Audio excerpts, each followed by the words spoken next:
carbohydrates. So this came from the piece I had left after proteins, and I cut this piece off the page that's after it with the fats, oils, and waxes, but I didn't cut the lipids part. It goes with the rest of that. I would say that was purposeful, but I don't think that was. I think I did my copying very well. So the main thing about these strips, there's no magic to the strips. It's probably just as easy to take notes without the strips, except it's super difficult to draw molecules like that. And there's no reason to when you're just trying to provide an example. So, put the strip that has the carbohydrate part cut off. I'm going to put it on its own page. And I don't know that I need to do like I did for proteins. I don't think I need to go and have all of this over here. I think I'm going to be able to just use one page each. So I'll glue second glue in right there. Because once you've got it down pat, just the pattern of how this works, where that you have a bunch of subunits, monomers, and they may be the same, they may repeat, they may be different, but they're all going to be assembled in the same way for these polymers, for the macromolecules. So once you get that in your head, that you take a monomer with another monomer, right here, the same thing, and with an enzyme's assistance, you're going to do dehydration synthesis, which removes a hydrogen or a hydroxyl, either one, from one side and then the other, and you end up removing a water, and that covalent bond is formed there. So that just makes things to where that you've got a pattern. Okay, so we're going to just walk through here. One thing that's really cool about carbohydrates is they have a ratio of carbon, hydrogen, and oxygen that's predictable. So there's always going to be, carbohydrates are made up of carbon, hydrogen, oxygen. And whenever I put oxygen in there, and it's in there in any amount, it's going to be something that creates a molecule that's able to be soluble in water because of the electronegativity and what it does within the molecule. But you've always got carbons to hydrogens to oxygens as a 1 to 2 to 1 ratio. So there's twice as many hydrogens as there are carbons and oxygens. And the number of carbon and oxygen are going to be the same. So that makes it pretty simple. Sometimes if you're not sure what the molecule is, you could literally count and see if you got this ratio, and then you could decide that that monomer was a carbohydrate, because they come in different forms. So carbohydrates have two main functions. One is going to be for storage.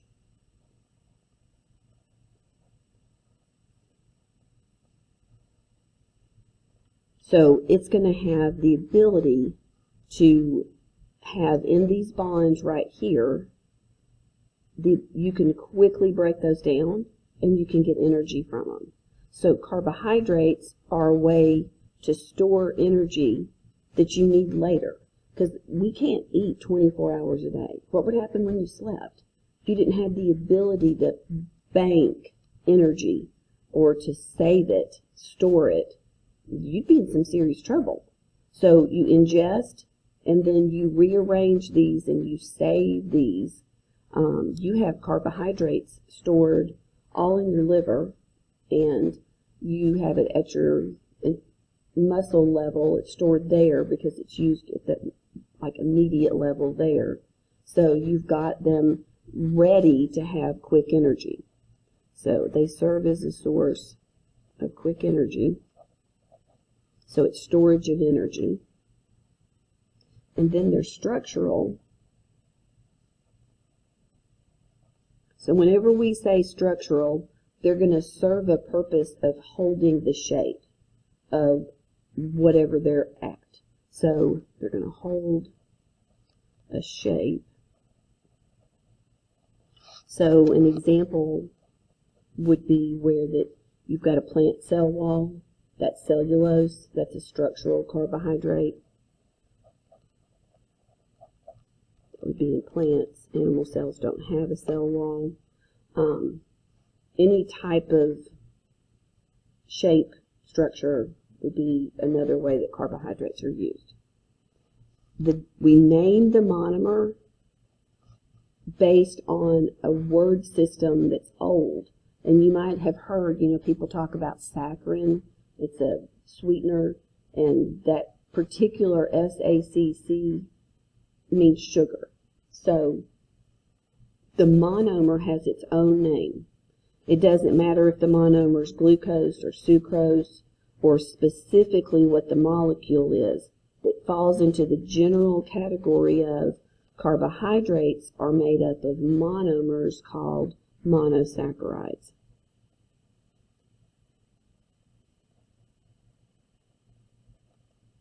So that seriously means one sugar. Examples of specific molecules that are monosaccharides. So what would the monomers be? Glucose can be a monomer, and you can find it in two different forms. So both of these are glucose. Glucose can be in a ring form. It's usually going to be in a ring form when it's in a water solution, so that means aqueous. It can also be branched. So it's going to be a simple sugar with this ratio of, my head's in the way, of 1 to 2 to 1. So you would be able to look through here and you would expect that if you have 1, 2, 3, 4, 5, 6 carbons, you could get the structure for the rest of it. So this has to be, if you have 6 carbons, there's twice as many hydrogens and the same number of oxygens. So that would be your molecular formula. And the way that you build the polymer for carbohydrates is you do it the same way we talked about with proteins. You take the monomers and you put them together one at a time, add them on like a string of pearls, and you create covalent bonds between each one through dehydration synthesis. So here's an example of a dimer, and they're specifically called disaccharides. So this is a disaccharide because it's a dimer, 2. So this bond here is a covalent bond. All polymers have covalent bonds between the monomers. And we told you, like when we were talking before, we specifically named them based on what polymer you're talking about. So in proteins, we named this covalent bond a peptide bond. In carbohydrates, we named this bond a glycosidic linkage, is what it's called.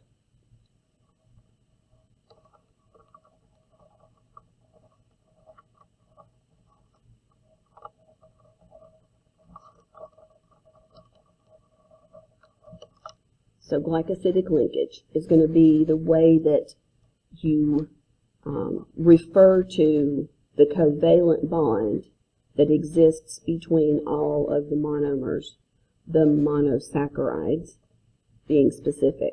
So there's real general terms that apply to any polymer. So that'd be polymer, monomer, covalent bond. And then once you actually start talking about, well, which polymer are you talking about? Carbohydrates. Oh, okay. So we're going to be more specific then, and we're going to call those monomers monosaccharides, and we're going to call the covalent bonds glycosidic linkages. So it's just a more specific way once you decide that you're going to talk about just this one particular polymer.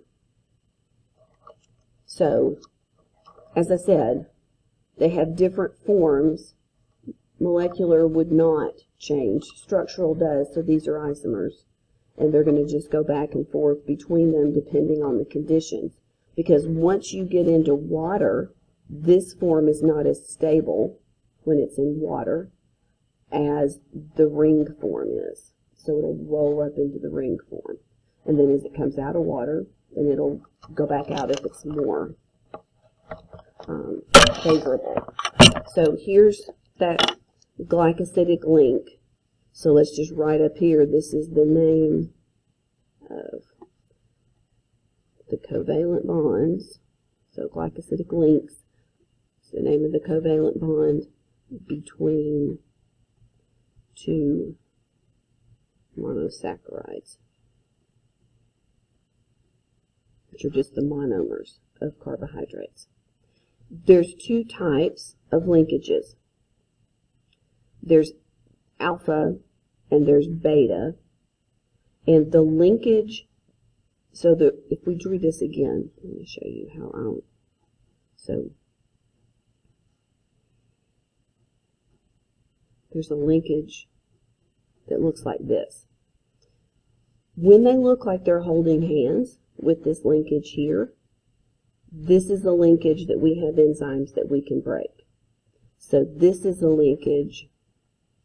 So this. Wow. Okay, that's looking crazy. This linkage right here with the hands down is what it looks like. They're holding hands. Humans have enzymes that we can break that.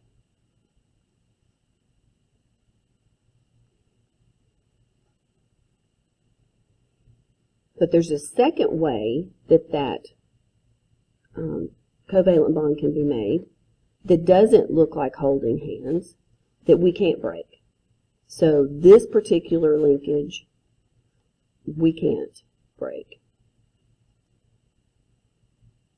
So an example would be cellulose, that's just a plant fiber, thin plant cell walls. We can't break that. And so what happens is that when we eat it, we don't have the ability to separate these monomers and use them either again as more building blocks or continue to metabolize the glucose through cellular respiration to get all the energy out of the bonds. We can't do that. Like, they're still stuck together. We can't do anything with it. So it'd be like if you bought something and somebody said, hey, let's take that apart. Go get your metric tools kit. I don't have one. Well, then you're not taking it apart, because your standard toolkit that we have will not fit. So we do not have the enzymes for this. We can't break. We don't have the enzymes to do that. So it just passes through as fiber, which is a very healthy thing. So it's purposeful. Well, you don't break that, well, I'll pass it through as fiber. And so it's part of what your gut can do. Now, your gut bacteria can break those, and they can actually do that, because, you need to think about whether you have gut bacteria or your gut bacteria have you. If you took all of the DNA that's in your body, your personal DNA is the smaller amount compared to the microbes in your gut. So they're able to break that down. And then other organisms are able to do it too, but like they'll masticate, they'll chew, and then they'll chew it again, bring more types of enzymes to play, and then they're able to break it down. But we can't. So there's two linkage types, alpha and beta. You don't have to know any of that. Just need to know that of the two, humans can break one and not the other. So what do we do? Like, what are these polysaccharides? Would be the name of the polymer. So complex carbs is one way to call it, complex carbohydrates. Also known as, so you can call either one. The polymer for a carbohydrate is called a complex carbohydrate or a polysaccharide. So what do we do with them? What forms do they take? What are some examples? So these are examples. So starch is going to be a plant storage, and it's going to be for energy. So all you have to do is think about a potato, and it's going to be in a form that we can digest. So the glycosidic bonds are, I just write them like this, and humans can digest. We can use it for food. So everybody thinks that when you eat to get energy. That's not really true. When you eat, you're taking a polymer in, and you do two things with it. You can break the bond, free up your monomers. So this is the monomer, this is the monomer, and reuse them for your own. You could reuse the pieces, or you can further break down the piece, because a common monosaccharide is glucose, and that is what we use to fuel cellular respiration in general. Okay, we'll learn more about that. So starch is one example of a complex carbohydrate. It's made by plants. Cellulose is the twin of starch. It's also made by plants, but it's the plant structural carbohydrate. So we'll put polysaccharide so we can get used to writing that. So it's made for shape, and it would be an example, would be the cell walls in plant cells. We've already written that. But this is a bond we can't. Acidic bonds. They're going to be this weird type that we can't digest. And they're not weird. They're just a different linkage, and we don't have any enzymes for that. Another example of a complex carb, a polysaccharide, is glycogen. And this is animal storage of energy.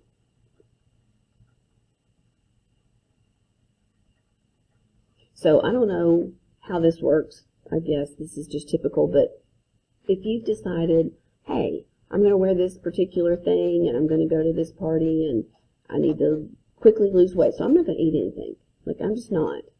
And you don't eat anything for a few days, and you think you've lost weight. You have not. You've not lost weight. You've used up the glycogen storage that we have in our liver and our muscles. And you've lost the water that surrounds it and leaves with it. So as soon as you decide to have some water and eat something, you're going to re-put this in here. Because this is the way that, it's like your rainy day fund. You know how that people always tell you you should have a bank account with savings in it for a certain amount just for emergencies. Glycogen is what we have, and it could last you a day or two. It's a couple of pounds worth of a complex carbohydrate that we keep stored in our body. So it's made up of glucose, so it would break down into the monomers, the monosaccharides. So the monosaccharide of glycogen is glucose. So it's seriously hundreds and hundreds and hundreds of glucoses put together, covalently bonded, in order to make a storage of, isn't that what we spend the most of, glucose? Yes. Okay, well, let's just pack a bunch of those together in one long molecule and store it in the liver. So let's put where it is. So it's stored in the liver and at the muscles, because when your muscles, if you needed to run really, really quick, it would be right there ready for it. Then there's an interesting complex carbohydrate called chitin. Weird word for it to be said that way. And this is like if you step on a bug and it crunches, it's that exoskeleton that the bug has. So chitin is an insect exoskeleton. And so obviously for it, we know it's structural because it's going to hold their shape. So when we do our pill bug stuff, that outer shell they have is chitin. So now pill bugs aren't insects, but for any invertebrate,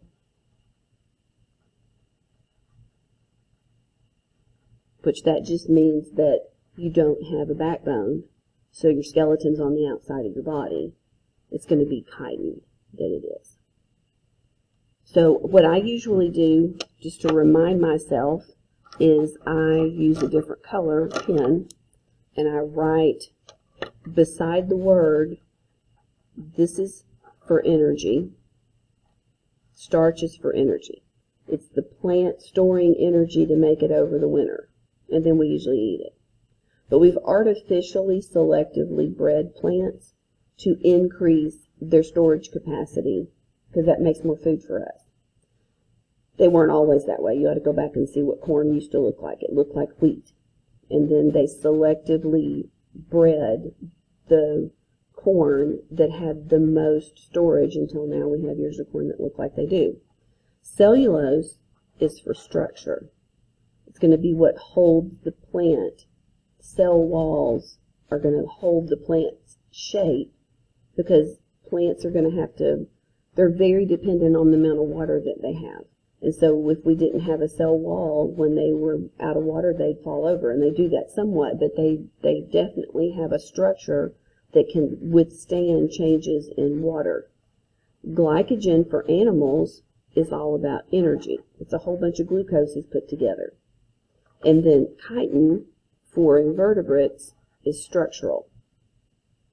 So that just gives you a way to just keep up with it. So that's really it for carbohydrates. They're pretty cool.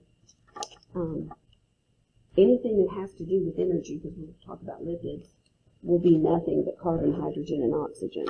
But the difference is with carbohydrates, they have this 1 to 2 to 1 ratio. They have a lot of oxygen, So that makes them different. So you're the best.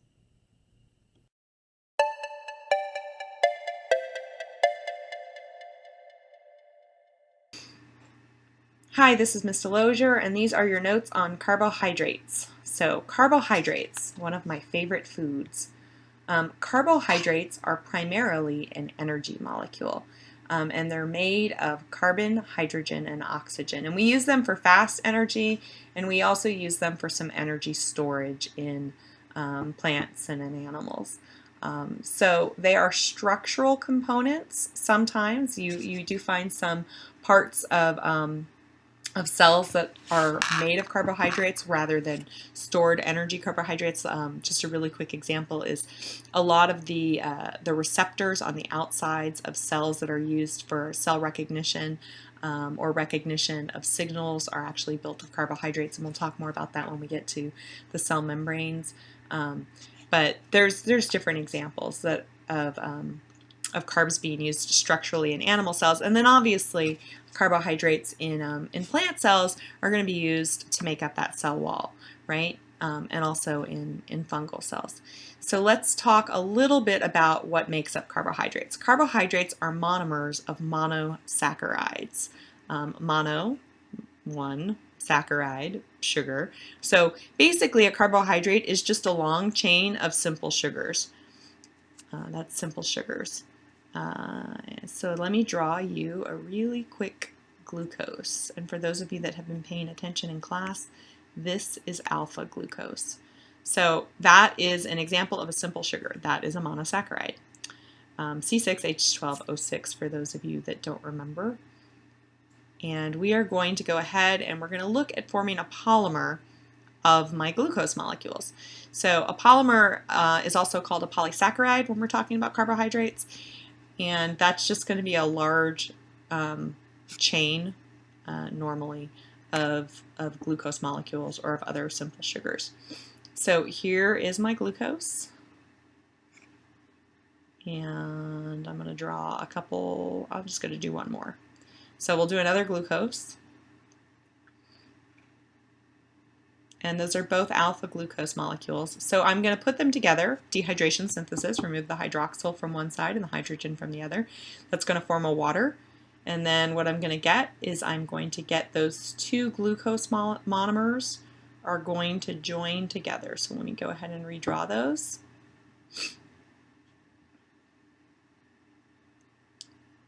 And then I need to remove those groups. So let's erase that, and they just go ahead and they're going to both bond to that one oxygen that's remaining. And you'll notice that they formed that covalent bond in the down position, and that's what's going to happen consistently with alpha glucose. So with alpha glucose, you're going to just get a long linear chain, and we call that chain starch. So let's talk about some important disaccharides and polysaccharides. And when I say important disaccharides, we're really only going to talk about one important disaccharide, which is sucrose, because that's table sugar. There's a bunch of others that we'll talk about a little bit more when we get into fermentation, but really, I really care that you know sucrose. So sucrose is a disaccharide that is made up of glucose, and it is made up of fructose. Fructose, look at that, it's a pentagon. It looks like it's a 5-carbon sugar. Doesn't it look like it's a 5-carbon sugar? Except no, because there's a 6th carbon. Normally, where you've got that first hydroxyl group on the glucose molecule, if you look, there's a CH2OH on that side and on the left side. So on the 1 carbon and on the opposite side, you have that CH2OH. So I'm going to take both of those, that's my fructose molecule, and I'm going to do dehydration synthesis, and I'm going to form myself a sucrose molecule. Now, most of the disaccharides and polysaccharides that we're going to talk about are going to be used for storage and energy, although some are going to actually be structural. So let's talk the storage and energy polysaccharides first. The first one we've already talked about, it's starch. It's made by plants. There's 2 types of starch. We're only going to really concern ourselves with this one, which is amylose, and that's just a chain of alpha glucose molecules. The second one is glycogen, and that's actually produced by animals, so you make glycogen, and it's stored mostly in liver and muscle cells. So if you go out and you exercise, you're going to be using the glycogen that's stored in your liver and muscle cells. The other thing that glycogen is really important in is when you have a fight or flight reaction, you have a hormone, glucagon, that is going to go ahead and cause the glycogen to be released and broken down into sugar.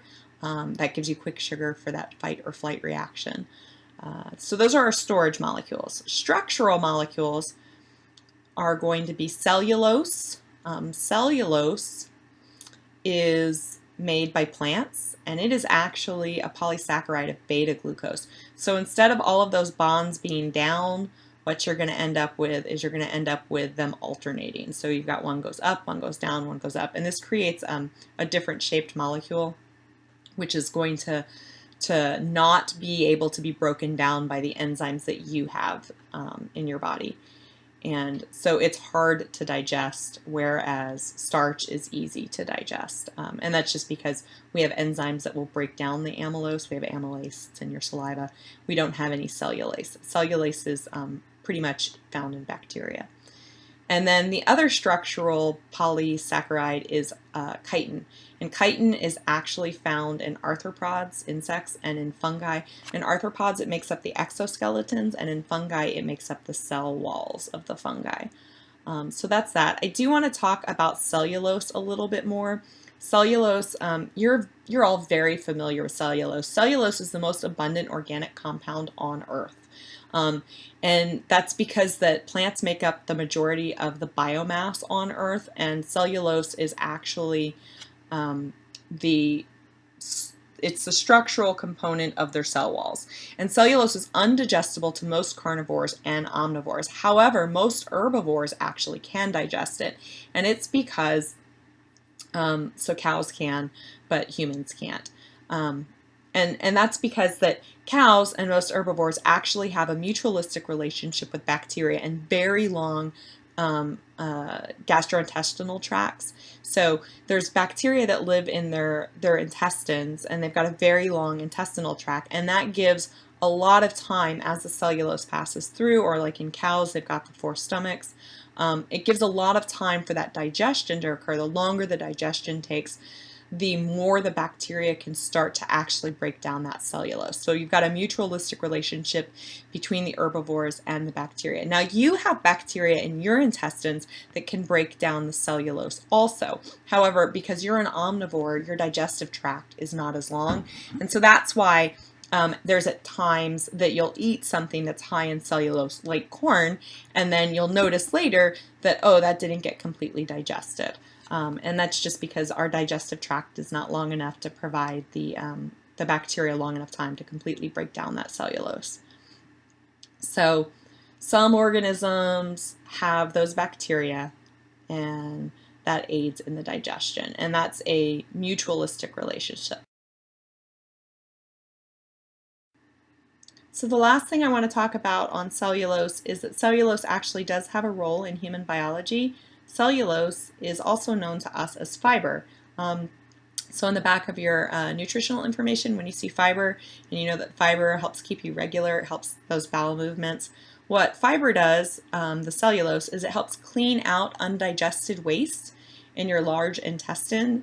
And so that actually helps to prevent that waste product from building up in the nooks and crannies of your large intestine and your colon, and then leading to polyps, which can lead to cancer. So that's really it. I hope that you understand a lot about carbohydrates, and you know the 4 main polysaccharides that we're going to talk about this year. If you do have any questions about the alpha or the beta or dehydration synthesis, just go on and come on in and see me, or send me an email.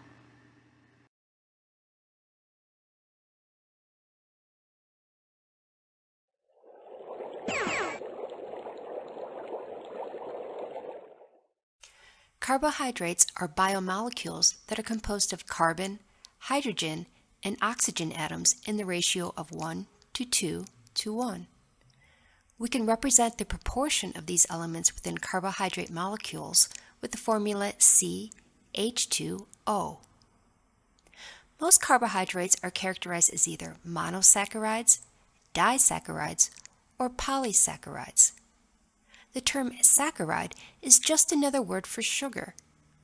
The prefixes mono, di, and poly refer to the number of sugars in the molecule.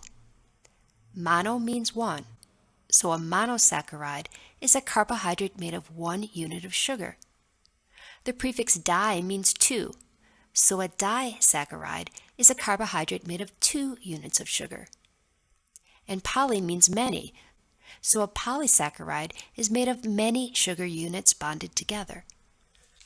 Let's talk about monosaccharides first. Monosaccharides are the building blocks, or monomers, of all carbohydrates. Common monosaccharides include glucose, fructose, and galactose. Glucose is by far the most abundant monosaccharide. It's water-soluble, easily transported through an organism, and is the energy source for cellular respiration and the production of ATP. Fructose is the primary monosaccharide found in fruits and plants, and galactose is the primary monosaccharide found in milk. All of these monosaccharides are 6 carbon sugars with the chemical formula C6H12O6. They can be depicted chemically as either straight chains or rings. Disaccharides are formed when monosaccharides are joined together through dehydration reactions, forming what are called glycosidic linkages. Common disaccharides include maltose, which is made up of 2 glucose molecules, sucrose, also known as table sugar, which is made up of glucose and fructose, and lactose, or milk sugar, which contains glucose and galactose. Polysaccharides are formed when glucose monomers link together to form long chains. These long chains of glucose units are ideal for storing energy. The chains can be straight or branched. Plants store energy in the form of amylose, which has straight chains, or amylopectin, which is branched. Animals differ from plants in that they store energy in the form of glycogen, which is a highly branched polysaccharide that can be broken down quickly to supply energy to tissues. Other polysaccharides, such as cellulose, chitin, and peptidoglycan, serve as structural molecules in organisms. The most abundant polysaccharide is cellulose. Cellulose is a straight-chain polymer of glucose, like amylose, but it differs in the configuration of the bonds between the glucose units. Most organisms are unable to break these bonds and cannot use cellulose as a source of energy. Instead, cellulose is used to add strength to plant cell walls. Chitin is a structural polysaccharide found in animals and fungi. It makes up the exoskeleton of insects and crustaceans. Its unique properties are a result of chitin having amino groups attached to its sugar monomers.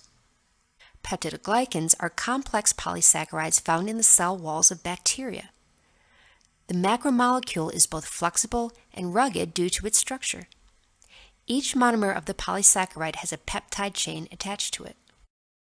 Often, we refer to carbohydrates as being either simple sugars or complex carbohydrates. Monosaccharides and disaccharides are commonly referred to as simple sugars.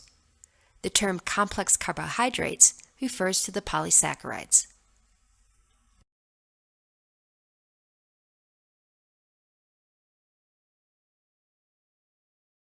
Hi, this is Mr. W from ScienceMusicVideos.com, and this video is about carbohydrates.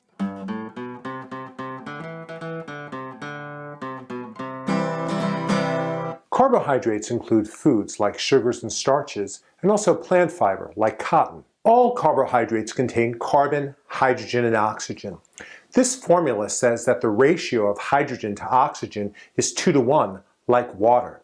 That makes carbohydrates hydrates of carbon, water attached to some number of carbon atoms. The monomers of carbohydrates, their building blocks, are monosaccharides, and the monosaccharide that you'll learn most about is glucose. That's because glucose is the fuel of life. It's the input for cellular respiration, and it's the product of photosynthesis. Glucose's chemical formula is C6H12O6. Here's its full structural formula. An abbreviated structural formula, you have to imagine the carbon and hydrogen atoms at each angle vertex, and a chain form. In solution, which means in cells, in life, glucose is almost always in a ring. Fructose is another monosaccharide that you should know. It's a structural isomer of glucose, which means it has the same empirical formula, but a different structure. Fructose is naturally found in fruit, where it attracts fruit-eating animals, which eat the fruit, swallow the seeds, and then defecate those seeds far away from the parent plant. That's an important adaptation for plant dispersal. We humans love fructose and other sugars. That's because our distant ancestors were tree-living primates who ate fruit and passed that preference on to us. Today, most of our fructose comes from corn, and up to 10% of the calories in a North American's diet can come from this monosaccharide. Monosaccharides are the monomers of carbohydrates. In my video about monomers and polymers, I compared monomers to Legos that can be put together to create larger structures. Let's see what happens when we start combining monosaccharides. When enzymes link two glucose monomers together through a dehydration synthesis, we get maltose, a disaccharide. Let's focus on the bond between the two glucose monomers. To do that, we're going to use a system that biochemists have devised where they assign a number to each of the carbons in a monosaccharide. Here you can see the numbers for each carbon in glucose. When enzymes link the two glucose monomers together to form maltose, they connect the number 1 carbon of one glucose with the number 4 carbon of the second glucose. That's called an alpha-1,4 glycosidic linkage. And the prefix glyco is widely connected with the carbohydrates, and we'll see it again throughout this unit. What do you need to know about that bond? Well, the main thing is that it's a covalent bond, and it has a specific shape. And we have enzymes that can break that bond, changing maltose into two glucose monomers that we can absorb into our cells for energy. Here's the disaccharide sucrose.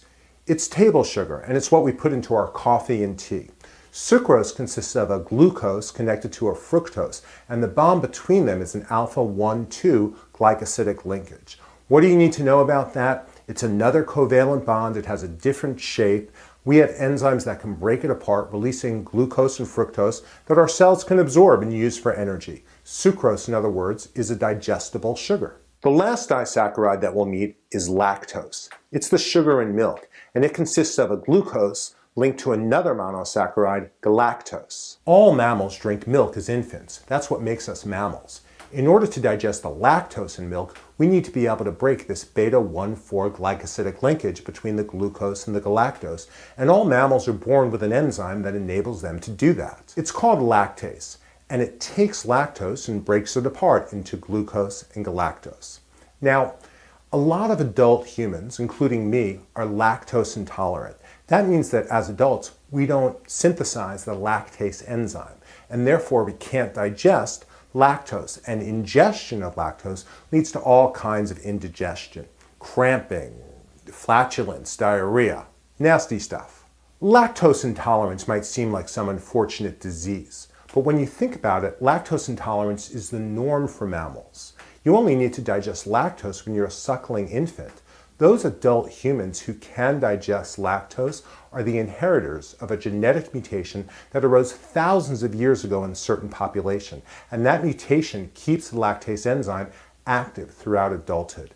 In those populations where that mutation arose and spread, a whole wide array of dairy food sources was opened up, and that became quite a beneficial adaptation. For those of us who haven't inherited that mutation, don't despair. There's an entire industry producing lactose-free dairy products and also lactase supplements so that you can eat lactose and digest it without a problem. If you want to learn more about lactose intolerance and the evolution of lactose tolerance, there's more about that at my website. Now let's turn our attention to carbohydrate polymers, which are known as polysaccharides. We'll start with starch. Starch is a polymer of glucose, and it's used by plants for long-term energy storage.